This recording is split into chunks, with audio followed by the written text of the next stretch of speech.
सभी को नमस्कार। पाठ विकास की महत्वपूर्ण शब्दावली पर आज हम चर्चा करेंगे और सबसे पहले हम बात करेंगे विकास पर ही कि विकास होता क्या है।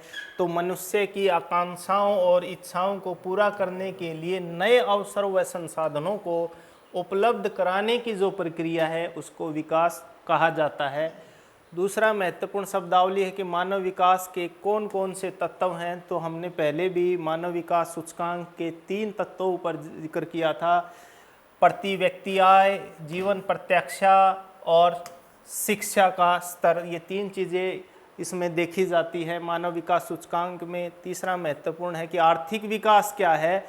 तो आर्थिक विकास जो ऐसा विकास है जिसका जो मापन किया जाता है वो प्रति व्यक्ति आय के हिसाब से किया जाता है।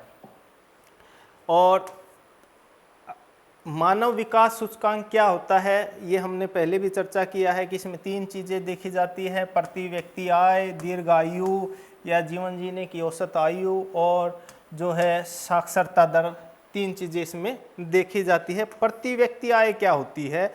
जब राष्ट्रीय आय को उस देश की जनसंख्या से जो भाग देकर आय प्राप्त होती है उसको प्रति व्यक्ति आय कहा जाता है। राष्ट्रीय आय को उस देश की जनसंख्या से भाग देने पर जो आय प्राप्त होती है उसे प्रति व्यक्ति आय कहा जाता है।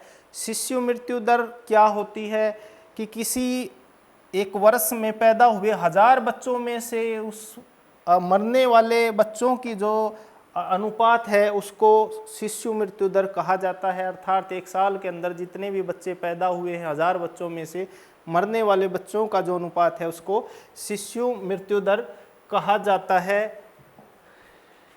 अगली महत्वपूर्ण शब्दावली है साक्षरता दर। आप सर्वाधिक साक्षरता दर आप मानते हैं कि केरल ऐसा राज्य है जहां सर्वाधिक साक्षरता दर है। और ये साक्षरता दर कैसे निकाली जाती है? 7 वर्ष या उससे अधिक की आयु के जो पढ़े लिखे लोगों का जो जनसंख्या का अनुपात है उसको साक्षरता दर कहा जाता है।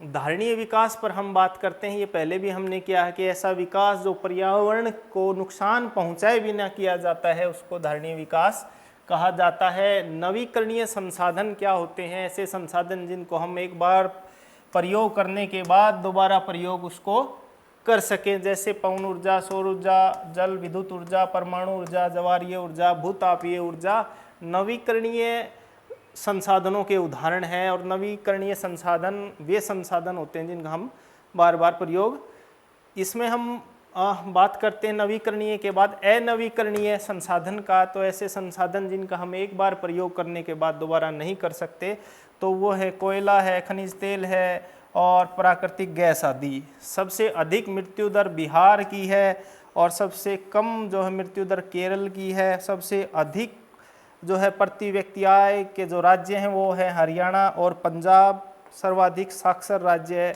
वर्तमान समय में है केरल। और अब हम HDI पर हम बात करते हैं जिसे हिंदी में मानव विकास सूचकांक अर्थात ह्यूमन डेवलपमेंट इंडेक्स के नाम से जाना जाता है। BMI बॉडी मास इंडेक्स अर्थात शरीर द्रव्यमान सूचकांक इसको कहा जाता है। एग्जाम में आता है एक्सप्लेन करने के लिए। UNDP united nation development programme संयुक्त राष्ट्र संघ विकास प्रोग्राम जिसे 1990 में जो है पहली बार प्रकाशित किया था। HPI ह्यूमन पॉवर्टी इंडेक्स जो है मानव निर्धनता सूचकांक। IMR इन्फेंट मोर्टेलिटी रेट अर्थात शिशु मृत्यु दर। और PCI पर कैपिटल इनकम प्रति व्यक्ति आय या इसको औसत आय भी कहा जाता है, यानी कि जब देश की राष्ट्रीय आय को देश की जनसंख्या से भाग दे करके निकालने जाने वाली आय।